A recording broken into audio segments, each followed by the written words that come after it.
سلامونه ستړي مشئ.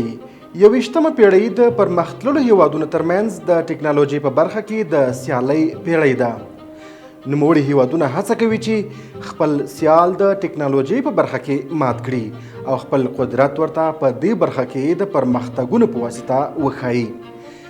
د دې اونۍ د ټکنالوژۍ له ډګره په راټول شویو مطالبو کې به پوه شي چې د هند او پاکستان په جګړه کې هند د AI ټکنالوژۍ سمبال ځانمرګي ډرونونه څنګه وکارول، د مصنوعي زیرکتیا په برخه کې چین افغان ځوانانو روزل او د NBC ټلویزیون د یو مړ شوي نطاق غږ د AI په واسطه په راتلونکي نړیوال باسکټبال لوبو کې کارول او په ورته نورو په زړه پورې مطالبو به هم پوه شئ.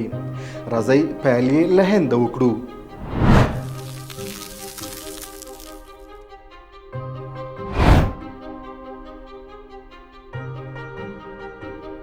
په 2025 میلادي کال کې د هند او پاکستان ترمنځ د ډرون جګړې په ترڅ کې دواړو هیوادونو د ځانمرګو ډرونونو کارولو ته مخه کړې وه.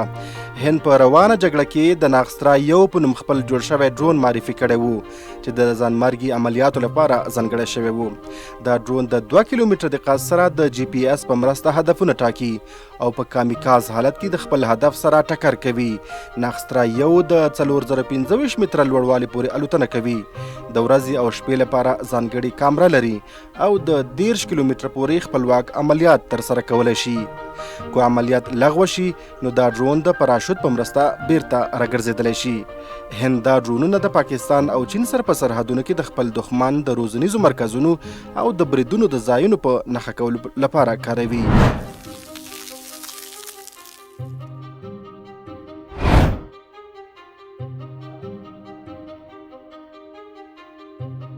چین د ټکنالوژۍ او مصنوعي زیرکتیا په برخه کې افغان کادرونه روزي. د مخابراتو او معلوماتي ټکنالوژۍ وزارت وایي چې له یو چینایي شرکت سره یې په دغه هیواد کې مخابراتي خدمتونو، ټکنالوژۍ او مصنوعي زیرکتیا یا AI ته د ودې ورکولو په اړه خبرې کړې دي.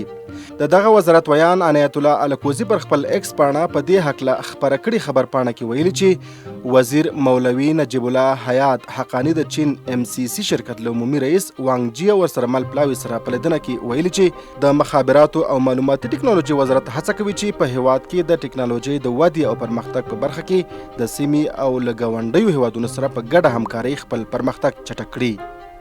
په خبرپاڼه کې راغلي چې دغه چینایي شرکت د لوګر ولایت د میساینک کان قراردادي هم دی او مشر یې له مولوي حقانی سره په کتنه کې ویلي چې هلته به د غوره مخابراتي اسانتیاوې برابره شي. د ښاغلي وانګ جي له خولې ویل شوي چې په افغانستان کې د مسو د دغه ستر کان د ښه مدیریت لپاره افغان کادرونه د ټکنالوژۍ په برخه کې چین ته استولي چې د مصنوعي زیرکتیا اړوند زده کړو ترڅنګ به د کان کیندنې د چارو مدیریت او پرمختګ ورسره چټک شي.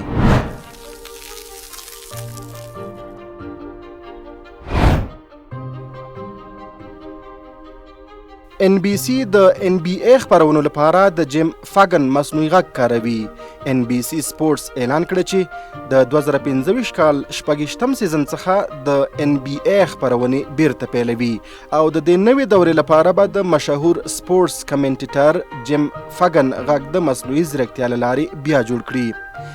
جیم فاګن چې د This is the NBA on NBC جملې له امله ډیر پیژندل شوی وو. په 2019 میلادي کال کې مړ شوی. د هغه د کورنۍ په رسمي رضایت NBC به د هغه غږ د AI ټکنالوژي په مرسته د خپرونو د پرانیستي ورسره غږیزه موسیقي او د پای برخو لپاره د هغه غږ وکاروي. دا د هغه اقدام هڅه ده چې د پخواني NBC د وختونو خاطرات راژوندي کړي، خو د نندارچیانو ترمنځ یې بېلابېل غبرګونونه راپارولي. ځینې حیران کړي او ځینې یې اندېښمن کړي دي. NBC یو له پخوانیو او مشهورو تلویزیوني شبکو څخه ده چې په 1906 میلادي کال کې جوړه شوې وه.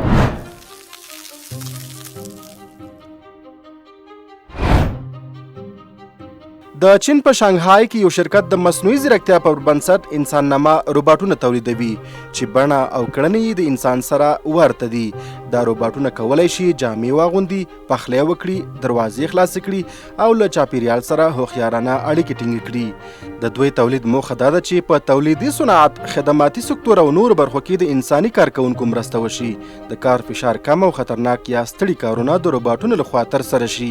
چین غواړي د AI او روباټیک ټکنالوژۍ په برخه کې نړیوال مشرتوب خپل کړي او دا پرمختګ د صنعت څلورم انقلاب یوه مهمه نښه بلل کیږي. انسان نما روباټونه به نه یوازې د انسان په څیر کارونه ترسره کړي، بلکې د هغوی همکاران به هم شي او د صنعت، خدماتو او ټولنیز ژوند په بېلابېلو برخو کې به ستر بدلونونه راولي.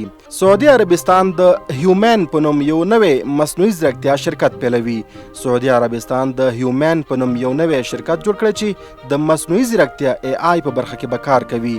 دا شرکت د سعودي د ولیعهد محمد بن سلیمان تر مشرۍ لاندې او د عامه پانګونې صندوق PIF لخوا پیل شوی دی.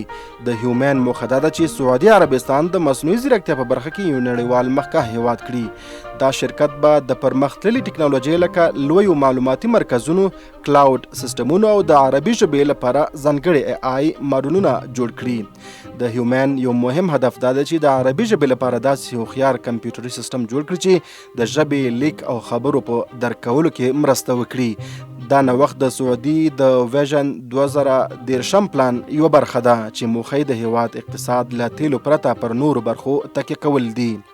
په ټوله کې د هیومن شرکت پیل دا ښایي چې سعودي عربستان غواړي د مصنوعي زیرکتیا او نویو ټکنالوژیو له لارې خپل راتلونکی جوړ کړي او په سیمه کې د AI یوه مهمه مرجع شي.